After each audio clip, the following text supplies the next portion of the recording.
ಮಸಾಲ ವಡೆ ಮಾಡುವ ವಿಧಾನ.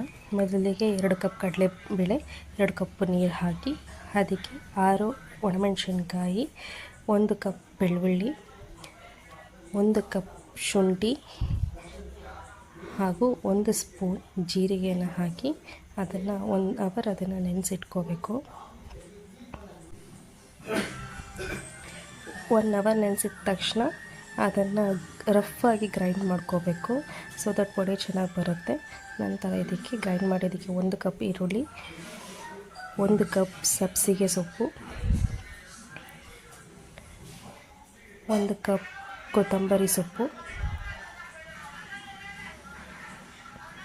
ಹಾಗೂ ರುಚಿಗೆ ತಕ್ಕಷ್ಟು ಉಪ್ಪನ್ನು ಹಾಕೋಬೇಕು.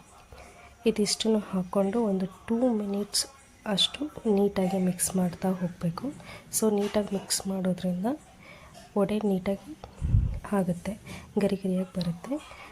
ನಂತರ ಈ ವಡೆ ಏನು ಮಾಡೋದಕ್ಕೂ ಅದನ್ನು ಉಂಡೆ ಹಾಕಿ ಕಟ್ಟಿ ಅದನ್ನು ವಡೆಯ ಆಕಾರಕ್ಕೆ ಮಾಡ್ಕೋಬೇಕು. ರಫಾಗಿ ಮಾಡ್ಕೊಳ್ಳೋದ್ರಿಂದ ವಡೆ ತುಂಬ ನೀಟಾಗಿ ಬರುತ್ತೆ, ತುಂಬ ಗರಿ ಗರಿಯಾಗಿ ವಡೆ ಆಗುತ್ತೆ.